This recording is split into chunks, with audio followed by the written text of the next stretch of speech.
It makes the air vibrate between us. Then when the air vibrates your eardrum, you hear what I'm saying. But maybe you've seen a demonstration of a bell under a glass jar. With normal air inside the jar, you could hear the bell clearly. But when the vacuum pump drew the air out of the jar, there was nothing inside to carry the vibrations of the bell. Nothing until the air was let back into the jar. Sound won't travel in the vacuum, so there you are outside, and you could be hitting something, no sound at all. In space, since there's no atmosphere, there's no air, if you bang on something when you're doing your spacewalk, you will not be able to hear that.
Notice the blue sky outside the window. It should be pitch black in outer space. One of the big problems was consumables. There would be enough to eat and drink. But in space, there are other factors. Oxygen to breathe, electrical power to keep the spacecraft alive, water to cool the equipment and keep it operating. To conserve the electric power and cooling water, the crew... Now look at the white light coming in through this window. You can't have white light without atmosphere. It should be pitch black. And see the blue light coming down in the lower right-hand corner coming in from that window? And blue light coming in from this window? The consumables, cooling water, electric power. The LEM water gun was leaking, and we shut that off. I guess it leaked about a quart of water, I would estimate. But it took me about 2 days to get my feet dry, and So I noticed this tunnel coming down from the top of the ceiling of the lamp. What could it be? The next point, Frank, that you see in the picture is you said that this hatch right here opened toward the back, this way. And you can see right here, Frank, that it opens toward the left-hand side. I don't know why you told me it opened toward the back, except that in the Apollo 13 shot, we're going to see it opens toward the back, and I claim that the Apollo 13 video here was all a fraud. Now you can see the tunnel coming down from the ceiling about a foot. You can see the hatch door, the white silver thing in the back. One of the most important pieces of evidence that we found was this drogue and probe here. This is the front of the command module right here. This here part is called the probe. It attaches to the LEM and pulls the two together in space. This is the opening to the LEM tunnel, and I measured it. It's only 27 inches across, although NASA says it's 32 inches across. And there's metal connector boxes in there. In the end, it was only 24 inches of clearance. This is an artist's concept of what it looked like inside. The astronaut is in the command module, and the probe and the drogue is in the LEM, and they have to go between the two. He has to take that equipment out of there. And so when I measured it, it was 27 inches across, and with the boxes inside, the drogue connector boxes, which you'll see, it only had 24 inches of clearance, and 24 inches, and a man in a blown-up spacesuit trying to get through that tunnel, he would have torn his suit. It would have been a very tight squeeze, but you'll see in their simulator it wasn't. What you see here is the drogue. This is the part that fits into the tunnel of the LEM before they open the tunnel. This is the probe attachment that fits into it from the command module, pulls the two together. This is the command module, which we just showed you, and you can see here the latches attached to this metal ring around the outside. Very important.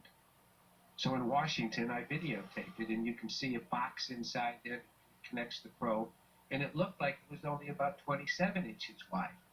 So I tried to get over there and measure it, but Alan Liddell would not allow me. When I got this close, he forced the cherry picker away and said, "You cannot measure that hatch." Alan, I wanted to get that hatch. Look at this guy. And it's really Bug-eyed. important that I get the size of the width of that hatch. And we do have a few minutes to get it. Is there any reason why I can't? David Percy was overjoyed at the sight of Armstrong apparently stepping onto the lunar surface in July 1969. David is an award-winning film and television producer, as well as a professional photographer and associate of the Royal Photographic Society.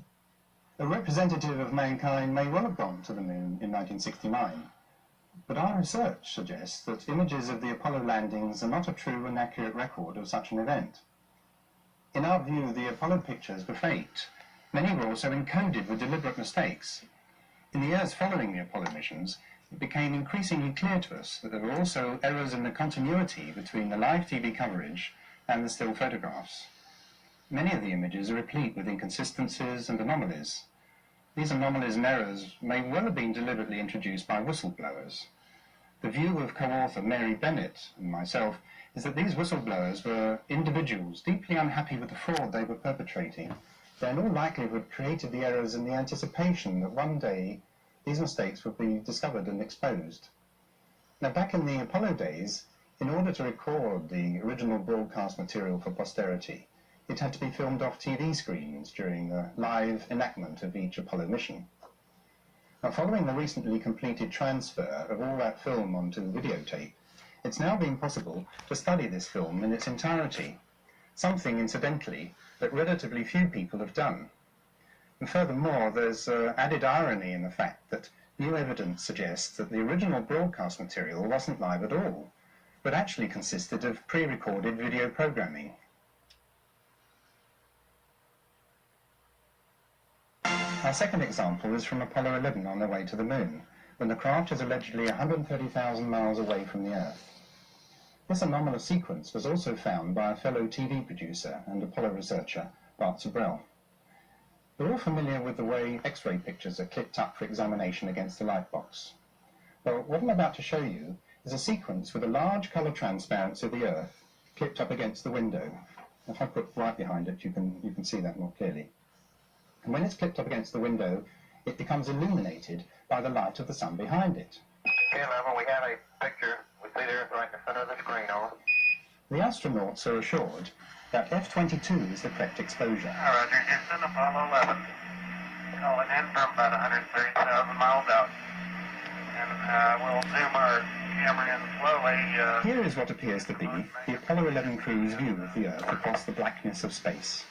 Roger. But why did the choice be made to take this all-important first view of Earth from 130,000 miles out by standing well back, away from the window? Could you describe what you're looking at, over?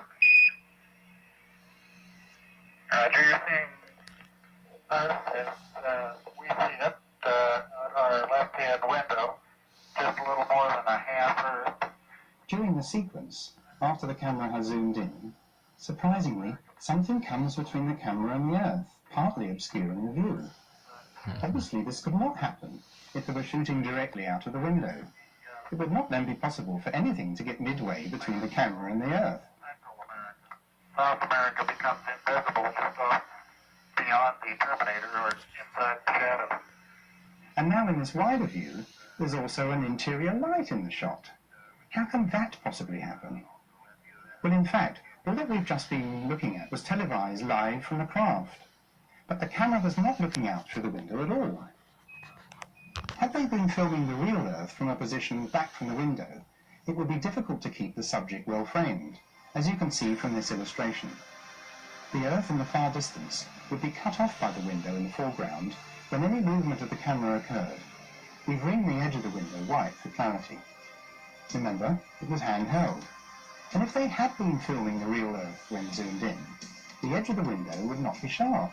It would be out of focus like this and spoil the shot, because the focus would have been set at infinity. Far better to have gone right up to the window and filmed from there. Returning to the sequence where we left off, when the lights have been switched on, the other window shade opens and the exposure adjusted, we can see astronaut Mike Collins. The left-hand window we've just been looking at is now overexposed, but as we get closer, we can see that something is indeed clipped in front of the window. Is it that window-sized colour transparency of the Earth, with the sunlight glowing white behind it? It looks very much so. Why would they need to be videoing a picture of the Earth? Maybe a cigarette stop might help.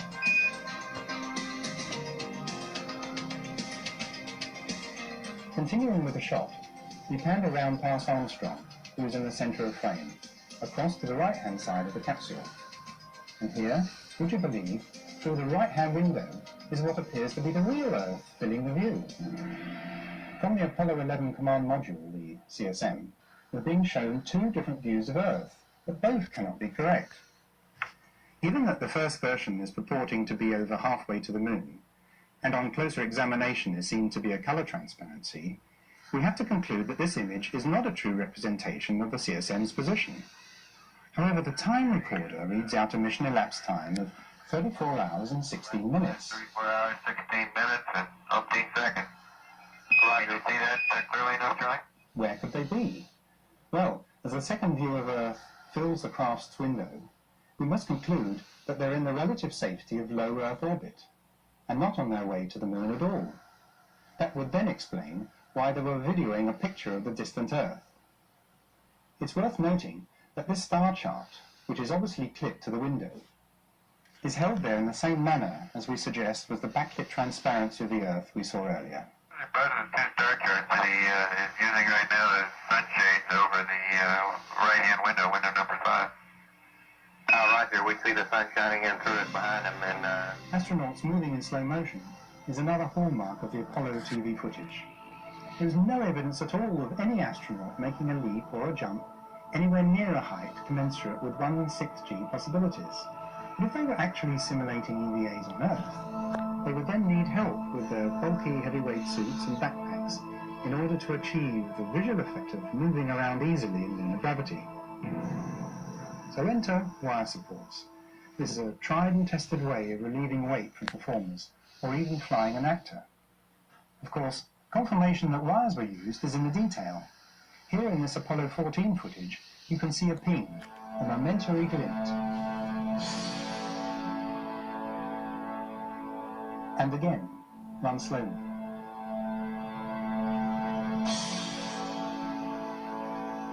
And once more. The frame.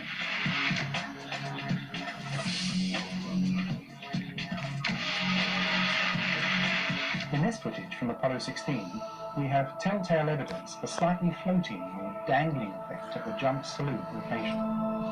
It's as if the weight is being taken off the astronaut's feet just a second or so too soon. Compare that sequence with an obvious rehearsal week. The dangling effect is very evident.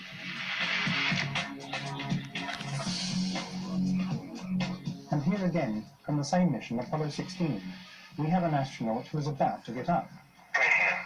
okay, here we go. Let me give you a hand, he says. There goes back. There goes the little back. Ready, coming. Clearly, he's suspended for a second there. Look at it again. By a The wire. astronaut is getting up with a wire taking the weight, relieving him of That's 5/6 terrible. of the Earth's gravity. Well, I encourage you guys to do your own research. Clearly, there's some funny business going on with that footage. And clearly, the guy's hooked to a gimbal, which is studio actor talk for a wire. Clearly, a lot of this mission was fudged on Apollo 16. Maybe they did land on the moon, and maybe this was just for PR, and maybe the other one's top secret, or who knows. But I know for a budget of $1 billion a year, I'd like to know what they're doing with all that taxpayer money. That means each of us have probably been paying about $8,000 a year out of our own pockets. The money of ours that they waste is just ridiculous. So you have a good one, YouTube. This is Mike Black. I'm signing off. Please study for yourself. Do your own research, and you be the judge. And in the meantime, if you like what I do here, please remember to like, share, and subscribe. Have a good one, YouTube.